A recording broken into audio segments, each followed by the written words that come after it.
A young man walks into an airport in Bulgaria with everything he should need to go home. His luggage, his phone, his passport. He has a ticket back to Germany. His vacation is over. In a few hours, this trip should be behind him. But then something happens. He suddenly bolts out of the airport building, runs across the property, climbs a fence, and sprints into an open field toward the trees beyond the airport. He leaves everything behind, and he is never seen again. His name was Lars Mittank. And more than a decade later, one question still hangs over that footage. What could make a 28-year-old man run for his life in broad daylight and vanish without a trace? Before he became one of the internet's most talked about missing person cases, Lars Mittank was just a regular young man from Germany. He was born in 1986, was 28 years old in the summer of 2014, and by all available reports, he had a normal life waiting for him back home. He had friends. He had a girlfriend. He had a job at a local power plant. He was close to his mother, Sandra. Nothing about his life suggests a man preparing to disappear. That's one reason this case hit people so hard. Lars did not vanish after years of chaos. He did not vanish after a public breakdown that everyone around him had seen coming. From what has been publicly reported, this was supposed to be a simple vacation with friends. On June 30th, 2014, Lars traveled with 5 friends to Varna, Bulgaria. They were staying in the Golden Sands resort area, a popular tourist destination on the Black Sea coast. It was the kind of trip a lot of people take in their 20s, a few days away. Beach time, bars, soccer, sun, nothing unusual. One of Lars's friends later described him as relaxed and in a good mood during the trip. And that matters, because when this story begins, there is no clear sign that Lars is in danger. No clear sign he is planning to vanish. No clear sign that the people closest to him are about to lose him. At least not yet. What makes this case so haunting is not just the ending. It's how fast everything changed. A vacation that should have ended with a flight home turned into one of the most famous disappearances ever captured on surveillance video. And the shift from ordinary to terrifying happened in just a matter of days. The turning point appears to have come near the end of the trip. On July 6, 2014, the day before Lars and his friends were supposed to return to Germany, he reportedly got into a disagreement with another group of tourists while out at a bar in town. Reports say the argument was connected to football. At some point after that, Lars told his friends he had been punched. What is publicly reported as fact is that he suffered injuries, including an injured jaw and a ruptured eardrum. That injury changed everything. Lars saw a doctor, and according to the reported timeline, the doctor advised him not to fly right away because of the ear injury. He was also prescribed the antibiotic cefprozil. That meant one important thing. Lars would not be getting on the same flight home as his friends. So on July 7th, while the others returned to Germany, Lars stayed behind in Bulgaria. He checked out of the resort and moved into a nearby hotel for one night, Hotel Varna, close to the airport. On paper, this still sounds manageable. He had a place to stay. He had a plan to fly later. He was in contact with his mother. It should have been an inconvenience. Nothing more. But sometime that night, the case took a dark turn. Lars called his mother, Sandra, and according to published reports, he told her in a frightened voice that people were trying to rob him or kill him. That call is one of the most important moments in the entire case, because from that point on, Lars no longer sounds like a tourist waiting for a delayed flight home. He sounds like someone who believes he is in immediate danger, and no one can say for certain why. Was he terrified because of something real? Was he confused? Was he injured and spiraling? Or was something else happening that no one around him understood? Those questions begin here, inside a hotel room, on a phone call to his mother, hours before he disappears forever. This is the part of the story where everything slows down. Because the final known timeline of Lars Mittank's movements is what made this case explode around the world. After moving into the hotel on July 7th, Lars's behavior reportedly became increasingly paranoid. Hotel cameras later captured him pacing through the hallway, looking out windows, and at one point hiding in an elevator. That footage matters because it seems to show that whatever fear Lars was feeling did not begin at the airport. It had already started. Then, according to reports, around 1 in the morning on July 8th, Lars left the hotel for about an hour before returning. What he did during that time remains unclear. That missing hour is one of the strangest gaps in the case. Where did he go? Who, if anyone, did he see? Did something happen during that hour that pushed him even further into fear? There is no verified answer. Later that morning, Lars called his mother again. He reportedly told her that the people he believed were after him were getting closer. Then he went to Varna Airport. At some point after arriving, he sent a message to his mother saying he had made it to the airport. That should have been the beginning of the end of this ordeal. Instead, it became the beginning of the mystery. At the airport, Lars went to see a doctor, Kostov. According to the reported timeline, Kostov determined that Lars was fit to fly. This should have been good news. The trip was over. He could go home. But instead of calming down, Lars became even more agitated. What happened next is the image the world now remembers. Lars suddenly ran out of the doctor's office. He left behind his luggage. He left behind his cell phone. He left behind his passport. Airport surveillance cameras then captured his final known movements. He runs out of the terminal. He keeps going. Outside, he moves across the airport area, climbs a fence, crosses open ground and heads toward a wooded area beyond the airport. That is the last confirmed sighting of Lars Mittank. No confirmed call after that. No confirmed message. No confirmed sighting accepted by authorities. And after that, the trail went cold. Once Lars vanished, the search for him began almost immediately. His disappearance was not one of those cases where days passed before anyone realized something was wrong. Lars was already frightened before he disappeared. His mother knew he was distressed. Then he stopped communicating altogether. That changed the urgency. Authorities in Bulgaria searched for him. His family kept pushing for answers. His mother, Sandra, would later hire a private investigator, Andreas Gutig, in an effort to find any trace of her son. Investigators reportedly checked hospitals, including records for unidentified patients. Nothing. No confirmed admission. No confirmed death record tied to Lars.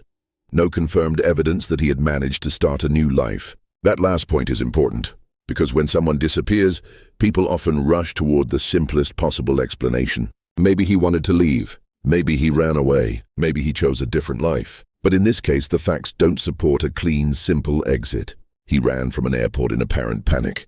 He abandoned the things a person usually needs to travel or disappear deliberately. His passport was left behind. His phone was left behind. His luggage was left behind. That does not prove foul play, but it does make the idea of a calm, planned disappearance much harder to accept.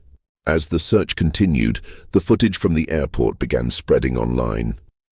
And that changed the case forever, because now this wasn't just a private family tragedy or a local missing person report. Millions of strangers could watch Lars's final known moments for themselves. And once people saw him run, they started asking the same questions investigators had been asking from the beginning. What was he running from? And why was there no trace of him after that? The biggest clue in this case is also the reason it became famous. The airport surveillance footage. In many disappearances, investigators are forced to build everything from fragments. A receipt, a phone ping, a witness who may or may not be reliable, a grainy image from hours earlier. But in Lars Mittank's case, the world got something rare. Movement, urgency, fear. People didn't just hear that he disappeared. They watched the last moments before he did. And that video created a powerful, unsettling feeling. Lars did not look like a man casually walking away from his life. He looked like someone trying to escape something. Now it's important to be careful here. The footage proves he ran. It does not prove why he ran. That difference is everything. Viewers saw panic, but panic can come from many places. A real threat, a medical issue, a psychological break, a head injury, extreme stress, a combination of factors. The video answers one question and opens 10 more. It confirms that Lars left the airport in a rush. It confirms he abandoned his belongings. It confirms the direction he ran. But it does not show what he believed was happening inside his mind. And that is where the mystery lives. The other reason this footage mattered so much is that it kept the case alive.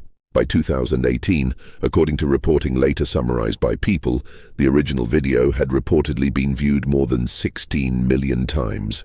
Lars became known online as one of the most famous missing persons on YouTube. That kind of attention can help. It can bring in tips. It can keep pressure on authorities, but it can also create a second problem.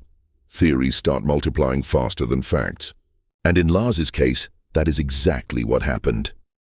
The deeper People looked into this case, the stranger it seemed, because nearly every known fact raises another question. First, there was the fight. How serious was it really? Public reporting says Lars suffered an injured jaw and a ruptured eardrum. That is not nothing. Pain, stress, lack of sleep, fear, medication, travel disruption, all of that can affect a person. Then there was the prescription. One possible explanation later discussed publicly was whether the antibiotic, cefprozil, may have caused a rare side effect or contributed to Lars's mental state. But that theory immediately runs into a problem. According to the airport doctor, Lars had not actually filled the prescription. If that is correct, then the medication theory weakens dramatically. And if the medication theory weakens, the mystery deepens. Then there is the hotel footage. Lars is reportedly seen pacing, peering out windows and hiding in an elevator. That suggests his fear was active long before he ran from the airport. But what triggered it? Was he responding to something real? Or was he trapped inside a belief that others could not see? Then there is the missing hour. He leaves the hotel around 1 a.m. He comes back about an hour later. To this day, that gap stands out. An hour is long enough for something important to happen, but no confirmed public explanation has filled that space. And then there's the biggest twist of all. Lars makes it to the airport. That should have made him safer. He was in a public place, around employees, around cameras, near a flight home. But instead of becoming the place where the crisis ended, the airport became the place where he vanished. That is what makes this case so hard to shake. Every step that should have brought Lars closer to safety seems to have brought him closer to disappearance. This is the section where many true crime stories turn toward named suspects. But in Lars Mittank's case, that road is much less clear.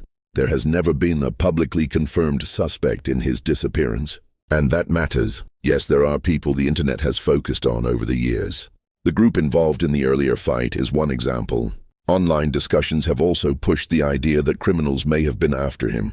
But based on published reporting, authorities did not establish a confirmed criminal connection that explains Lars's disappearance. So if we stay with verified information, there is no named suspect we can honestly place at the center of this case. Instead, what exists are competing explanations. One theory is that Lars was truly being pursued by someone. That would fit the fear he expressed to his mother. It would fit the sense of urgency seen on the airport footage. But the problem is simple. There is no verified public evidence proving that someone chased him from the airport or that a criminal group was waiting for him. Another theory is that Lars suffered a mental breakdown, possibly triggered by injury, stress, lack of sleep, or an undiagnosed condition. That theory is often discussed because his behavior appears disorganized and fearful in the hours before he vanished. But again, this remains theory. There is no confirmed public diagnosis. There is no public evidence showing exactly what Lars was experiencing mentally in those final hours. A third theory says he may have survived and continued living in some altered state, possibly confused, disoriented, or suffering memory loss. His mother herself has publicly hoped that he may still be alive. That hope is human, but it is not proof, and over the years, reported sightings have not produced a breakthrough. One especially dramatic lead came in 2016, when some people thought a disoriented man found in Brazil might be Lars. He was not. He was later identified as another missing man, Anton Pilipa. That false lead says a lot about this case. People want the mystery to break open, but every time it seems close, it slips away again. Some cases turn on one fingerprint, one witness, one DNA hit, one mistake that finally exposes the truth. Lars Mittank's case never got that moment. There was no body discovered that answered the question. No arrest, no confession, no public forensic breakthrough that tied everything together. Instead, the case became a maze of strong images and weak conclusions. The strongest evidence remains the timeline from the final 48 hours. A fight, an ear injury, a missed flight home, a hotel stay alone, phone calls filled with fear, strange behavior caught on hotel cameras, a visit to the airport doctor, then the sudden run, then nothing. If you strip away the online theories and focus only on what is verified, the mystery becomes both simpler and more painful. We know Lars was alive at the airport on July 8, 2014. We know he appeared distressed. We know he ran. We know he disappeared after entering the area beyond the airport. We do not know what happened next. That absence of a breakthrough has shaped the case for years. It has forced investigators, journalists, and viewers into the same frustrating position, staring at the last visible seconds of a man's life as we knew it, without being able to see beyond them. And when a case stops at that exact moment, the imagination rushes in. That's why this story spread so widely, because it feels like the answer should exist. It feels like someone, somewhere should know what happened after Lars crossed that fence. But knowing that a clue exists is not the same thing as solving it. And in this case, the most famous clue in the story may also be the one that keeps the truth just out of reach. As the years passed, Lars Mittank did not return. There were no official confirmed sightings, no verified public proof that he started over somewhere else, no solid evidence that he died in the immediate area. And that long silence turned his disappearance into something even larger than a missing person case. It became an international obsession. Online forums picked apart every second of the CCTV footage. People debated his posture, his pace, his body language, his medical condition, his phone calls, and the meaning of the abandoned passport and phone. But time did not turn theory into fact. If anything, it made the gap between the two more obvious. There were reported sightings over the years, but none gave the case a reliable ending. The Brazil lead fell apart. Another report involving a possible hitchhiker resemblance in Germany did not lead to a confirmed identification. So the case remained suspended between hope and dread. Hope, because no death was confirmed. Dread, because no life was confirmed either. That is a brutal place for a family to live. For Lars's mother, the case did not become less painful because it became famous. Fame does not solve a disappearance. Viral footage does not bring a person home. Public fascination is not the same thing as answers. And that may be the darkest truth in this story. Millions of people know the image of Lars Mittank running. Almost nobody knows what happened after. So what is the final reveal in the Lars Mittank case? The truth is there isn't one. Not in the satisfying sense. Not in the way documentaries usually promise a final twist, a hidden clue, or one last witness who finally explains everything. The verified ending is this. Lars Mittank, a 28-year-old German man, disappeared on July 8, 2014, near Varna Airport in Bulgaria. His last confirmed movements were captured on surveillance footage, showing him running out of the airport, climbing a fence, and heading toward the area beyond the airport grounds. He left behind his belongings. He was never officially seen again. The case remains unsolved. That is the truth. Everything beyond that moves into theory. Maybe he was terrified of a real threat. Maybe he was in a severe mental crisis. Maybe his injury triggered panic. Maybe some combination of fear, confusion, and isolation pushed him into a fatal or disorienting situation after he ran. But those are possibilities, not conclusions. And that distinction matters, especially in a real person's case. Because Lars is not a symbol. He's not an internet puzzle. He is not just a viral clip. He is someone's son, a friend, a man who was supposed to go on vacation and come home. Instead, the final reveal is not an answer. It is an absence. A hole in the story that is never closed. What makes the Lars Mittank case endure is not just mystery. It's vulnerability. When people watch that footage, they do not just see a man running. They see fear. They see isolation. They see a moment when something is clearly wrong, but no one watching from the outside can tell exactly what it is. And maybe that is why this case has stayed alive for so many years. Because it touches a very deep human fear. What if someone is in real trouble right in front of us, and we still don't understand it until it's too late? Lars was not deep in the wilderness when he vanished. He was not in some hidden place no one could reach. He was at an airport, in public, on camera, surrounded by the infrastructure of ordinary life. And still, he disappeared. That fact makes the story feel almost impossible. More than a decade later, his mother's question is still the same question the internet keeps asking. Where did he go? Did he survive those final hours after leaving the airport grounds? Did he run from something real? Or was he fighting something no one else could see? After all this time, there is still one part of this case nobody can answer. What happened in the moments after Lars Mittank crossed that fence? If you have thoughts on this case, share them below, respectfully, because this is not just a mystery, it is a real person's story. If you want to hear more real cases like this, subscribe. And if you have a theory, share it below. But please remember, this is a real person's story, and a real family still lives with the question.